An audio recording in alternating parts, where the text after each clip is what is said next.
What's up, guys? I hope you're doing well so far. Let's cut straight to the chase. What's the deal with Ramb?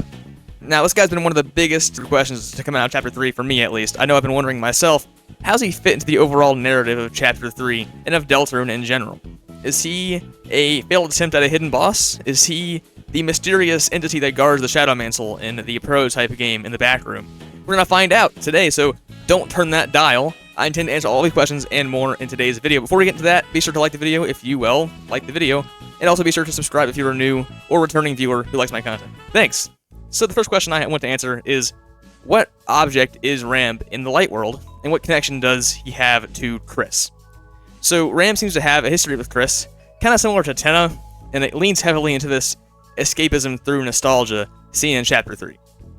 So one of the most surprising parts of this chapter to me was that I was kind of wrong. I think most of us were pretty wrong about what the kind of the medium or the means of escapism would be kind of talked about in this chapter, because it's a TV world, right? But the escapism is not through television or media. In fact, that's kind of not really the point of the chapter at all. It's actually about nostalgia. So Tenna is a symbol for nostalgia of the old days when Chris's family and the Holiday family were all together, and he was there when the family started fighting and all that. And so he wants to go back to those old days when he was watched and the families were happy and together, and it was good times, right? Well, I think Ramb also fits into this theme of escapism through nostalgia. Ramb was likely an object that Chris used to play with often when they were younger. We actually get a pretty good idea what Ramb is because, well, he actually just kind of tells us during some dialogue regarding the points currency introduced in Chapter 3.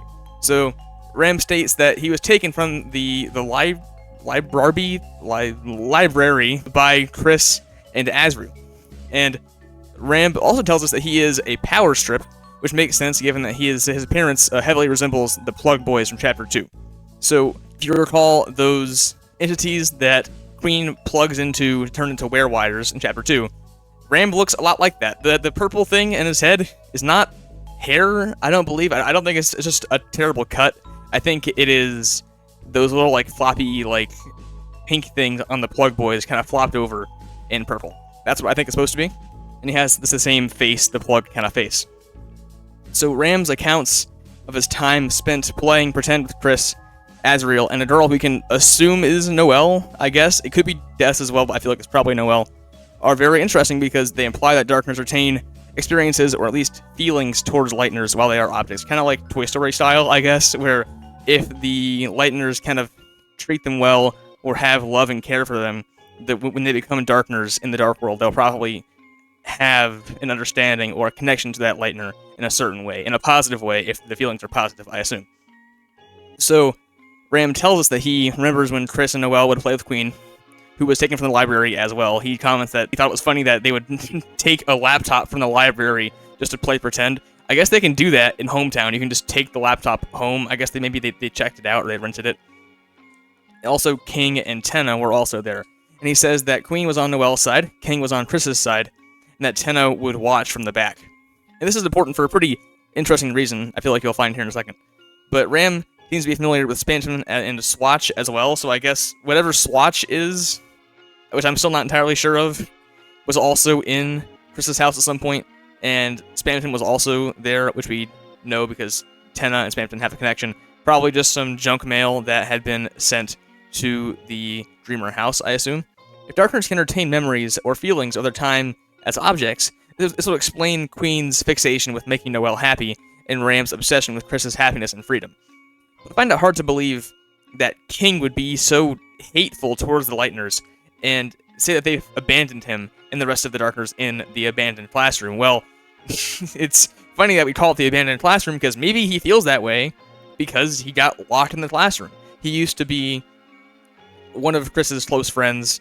He played with a lot, and then he got donated to the school, or maybe he always belonged to the school, and him and the other Darkners from Chapter 1 were put in that abandoned classroom, and now he is mad at the Lightners for abandoning him. And he hasn't recognized Chris because they grew up and, well, they're blue now. But anyway, back to Ramb. We know that he's a power strip taken from the library, has a history with Chris, Noelle, Azriel, and possibly Des, and also the other Darkners that we have met so far. But why is he so, well, weird? Well, I think most people have picked up that he acts very secret boss-like. He knows far more than the darkness around him. He makes explicit references to the object that he is in the light world, as well as the locations he has been in the real world, such as the library or Chris's living room area.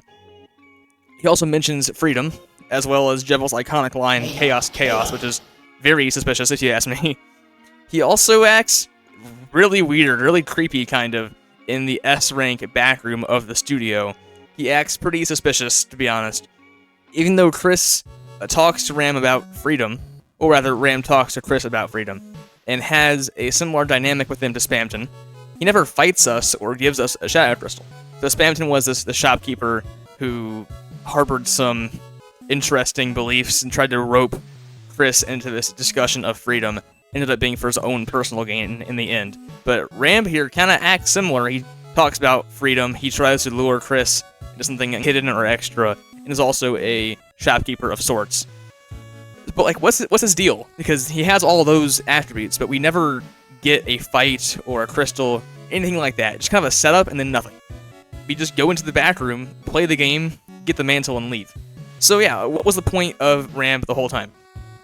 I think it's pretty likely that Ramb was originally supposed to be a secret boss, that the Knight had planned on giving him a Shadow Crystal, maybe that the Knight or Winggaster had already talked to him at some point before. The two things that distinguish the secret bosses from other Darkners are their possession of a Shadow Crystal and their contact with a strange person. We know that Jevel and Spamton obviously both had a crystal, and were in contact with a strange someone before we met them. So it's possible, it is actually kind of confirmed, that the Knight has, or that the person who's talking to these people, which could be Gaster as well, or someone else, is able to talk to these people remotely, through the phone, for example, for Spamton. So it's quite possible that they had time to talk to Ramb about freedom, or whatever they talked to them about, but didn't give him the crystal, because the crystal has to be delivered physically, and the Knight just didn't have time for that. So, I think maybe the person is trying to find people who are unstable or close to snapping, because I'd say that Spamton and Jevel were both very susceptible to being, broken by the words of this strange person. And Ramb seems pretty qualified for that as well. So maybe they identified Ramb as someone who would fit their criteria for being a hidden boss and talk to him on the phone or some other way, but the Knight didn't have time to deliver the Shadow Crystal to him. So the Knight tasked Tenna with keeping the Fun Gang occupied, which obviously Tenna failed because Susie insisted on quitting after Board 2, which cut the Knight's time short, rendering them unable to deliver the crystal. We also know that the Knight intended to leave a crystal behind because they drop one after upon being defeated at the end of the chapter. So if you beat the Knight, or if you complete the Knight fight, you don't actually win the fight, but if you complete the Knight's fight, they drop two things, a black shard and a Shadow Crystal. Now, the black shard is the piece that has been chipped off of the sword by Susie's axe. So the Shadow Crystal is not part of the Knight's sword. It's something else, alright? I think that the Shadow Crystal just, they had it in their hand or their pocket or, whatever the Knight stores stuff in, and they just dropped it upon, being knocked back by Susie. Which means that they brought it to give to somebody, the same way that they gave it to Spamton and to Jevel. I think that Ramb is the most likely candidate for the one who they were going to give it to. And this crystal is the main indication of being a hidden boss, the same way that Gerson also was delivered one, but chose to not use it, and he was still cracked regardless. But it likely gives these bosses some kind of power, as well as some kind of knowledge that is, cursed or forsaken in some way. So, the Knight simply failed to deliver the crystal to Ramb because they didn't have time. We forced Tenna to end the games too soon, and the Knight didn't have time to hand the crystal that they had brought in to the Dark World over to Ramb. And also, I have more evidence for this as well, so I think that it's likely that Ramb did intend to fight Chris at some point. Maybe actually did in the form of the Mantle fight, or ERAM, or, I don't really know what we're calling that thing yet, but I have a pretty suspicious line from Ramb that kind of implies this. One of the dialogues in the back room, he mumbles to himself in front of Chris that he will show Chris something electrifying. He's like, just you wait, I'll show you something electrifying. Now this comes across as pretty threatening, to be honest. So that's my first reason why I believe that he intended to fight in some way. But also, Ramb is a power strip, so this is pretty interesting wording for him to use, considering that he's a power strip, especially when we see that the plug boys from Chapter 2 can be plugged into something to become more powerful. So we see that through the werewires, how these pretty harmless creatures get plugged into something and become pretty dangerous when Queen plugs them in. What if Ramb intended to plug himself into something else, something electrifying, you could say, and become strong enough to fight Chris? So maybe he plugged himself into the game, into the original game in the back room, and took control of the Shadow Mantle, Ramb, whatever it is. Because after we defeat this creature and take the mantle, Ramb goes missing. So he's gone after that. And not to mention that the name Ramb is pretty similar to Ramb. I know that Ramb is mare backwards, like nightmare, which might give some more connection to the night as well. But I believe that this dialogue where Ramb acts sus, for lack of better words, and blames Tenna for the weird happenings in the back room. I should clarify that there's also a moment in which, when Ramb hears from Chris that there's been some, like, weird goings-on in the back room, the game room, they're like, oh, that's nothing. It's probably just, Tenna's been poking his head around or whatever. Definitely was not Tenna. I think Ramb knows that and is lying, and I think that maybe the character that was moving around back there was, in fact, Ramb, plotting something, right? So this dialogue is pretty suspicious and indicates that maybe Ramb is not as benevolent as he may seem. So that answers some of the major questions around Ramb. He was a power strip taken from the library so Chris and their friends could play pretend with him and other Darkness objects that we have met so far. He's not only familiar with the other Darkness and Lightworld locations, but is also aware that Chris made the fountain for some reason other than to simply relive the old days of playing pretend.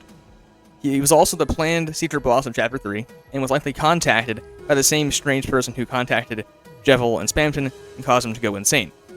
The knight failed to deliver the Shadow Crystal that drops upon being defeated because Tenna's attempt to distract the Fun Gang didn't work for long enough for the knight to do so. Ramb planned to do something possibly dangerous to give Chris an electrifying experience, but there are a few more questions to cover before we finish up the video. The first question I have is, who or what is Ramb? So I asked this question because the website, or the URL, deltarune.com/Ramb, was one of the links in the updated sweepstakes ARG thing.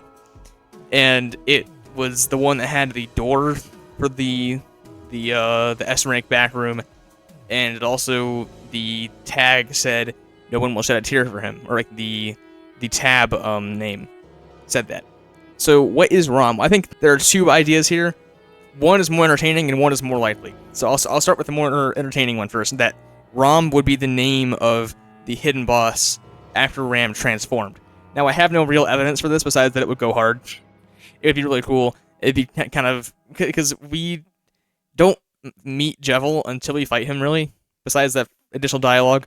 But we meet Spamton, and he transforms into Spamton Neo. So maybe Ramb would transform into Ramb for some reason.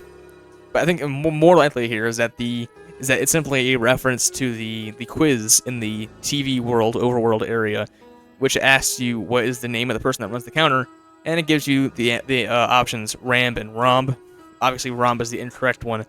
I think that's the only real explanation for this that has any kind of evidence behind it. It's just that it's just a reference to that. That's probably it, honestly. The other question that I have is, why did Ramb turn to stone? Well, the answer is pretty clear and pretty tragic, I think. He was just forgotten. A lot like Bing Bong from Inside Out is a pretty good example, I'd say. The Dark World could not accommodate him for long because he was simply a relic of the past. An old imaginary friend that Chris used to play with, but no longer does. Also the fact that he was from the library and thus may not have fit in as well as someone like Tenna, who, belongs in a living room, or someone like King, because, you can play cards in the house, right? But a power strip, I mean, it can belong, but not something that's often used to just play in a living room, right? So, that in mind, no one will shed a tear for him because no one even knows who he is anymore. He turned to stone inside long ago. But my last question is, why would Ramb want to hurt Chris or turn violent on them. I mean, the other Darkners in the TV world act like Ramb was obsessed with satisfying Chris and making them happy, but that was sometime before the Dark World was made. So maybe he felt abandoned like King did, and wanted to trap Chris inside of a fight in order to get revenge. Maybe he was disillusioned when Chris didn't act the way they used to because they grew up and they're being controlled by us. Maybe they just wanted to have fun and relive the old days. They wanted to give Chris, a good time, freedom. And the way that they intended to do that was through an electrifying battle. Either way, to me, Ramb comes across as the most mysterious and tragic character in Chapter 3. But with that in mind, thanks for watching the video. If you made it this far in the video, then you must like the video, so why not like the video? Also, a big shout out to all of you supporters on Ko-Fi, Patreon, and YouTube. And especially a big shout out to Luke and Hufflepuff Prefect for being Fruit Salad tier members, and also Tybee for being a Crazy Juice tier member. Love you guys, be safe, be smart, don't be stupid, and have a great rest of your day.